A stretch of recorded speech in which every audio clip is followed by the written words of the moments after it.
இன்னைக்கு ஸ்வீட்டான ஒரு ரெசிபி பண்ண போகிறேன். நெய் அதிகமாக யூஸ் பண்ணாமல் சீக்கிரமே இந்த ஹல்வா ரெடி பண்ணிடலாம். இந்த சுவையான பீட்ரூட் ஹல்வா எப்படி செய்கிறதுன்னு இந்த வீடியோவில் பார்க்கலாம். நான் ஒரு பெரிய சைஸ் பீட்ரூட் எடுத்திருக்கேன். பீட்ரூட் சின்னதாக கட் பண்ணி மிக்ஸி ஜாரில் போட்டு தண்ணி ஊற்றி நல்லா அரைச்சி அந்த ஜூஸ் மட்டும் வடிகட்டி எடுக்கலாம். இது 1.5 கப் கிட்ட ஜூஸ் இருக்கும். நம்ம தேங்காய் பால்லாம் எடுக்கிற மாதிரி பீட்ரூட்ல 1 கப் தண்ணி ஊற்றி ஜூஸ் எடுத்ததுக்கு அப்புறம் அதே பீட்ரூட்ல மறுபடியும் 1/2 கப் தண்ணி ஊற்றி மறுபடியும் ஜூஸ் எடுக்கலாம். பீட்ரூட் பச்சை வாசனைலாம் போற வரைக்கும் நல்லா கொதிக்கட்டும்.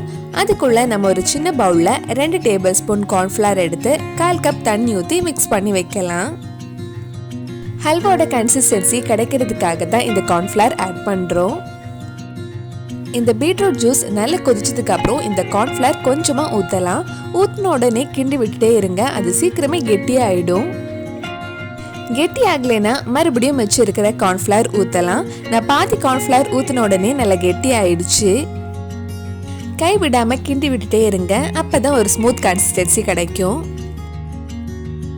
இப்போ நல்லா கெட்டி ஆயிடுச்சு. இனி உங்க இனிப்புக்கு ஏற்ற மாதிரி சுகர் ஆட் பண்ணிக்கோங்க.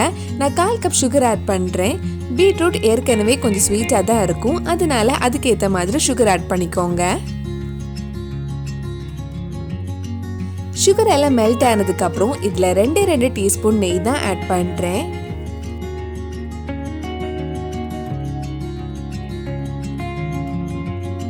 இன்னும் கொஞ்ச நேரம் இது கிண்டி விட்டே இருந்தா பேன்ல ஒட்டாம அந்த ஹல்வாவோட கன்சிஸ்டன்சி வந்துடும்.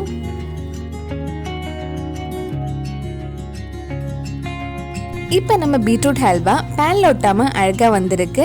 கடைசியா இதுல 1/4 டீஸ்பூன் ஏலக்காய் பொடியும் கொஞ்சம் நட்ஸும் ஆட் பண்ணி மிக்ஸ் பண்ணா நம்ம டேஸ்டியான பீட்ரூட் ஹல்வா ரெடி ஆயிடும்.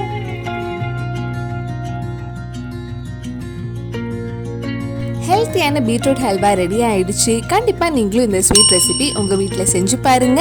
பிடிச்சிருந்தா இந்த வீடியோவை லைக் பண்ணுங்க, உங்க ஃப்ரெண்ட்ஸ் அண்ட் ஃபேமிலிக்கு ஷேர் பண்ணுங்க. வேற என்னெல்லாம் குக் வித் கோமாளி ரெசிபி நம்ம சேனல்ல ட்ரை பண்ணலான்னு கீழே கமெண்ட் பாக்ஸ்ல சொல்லுங்க.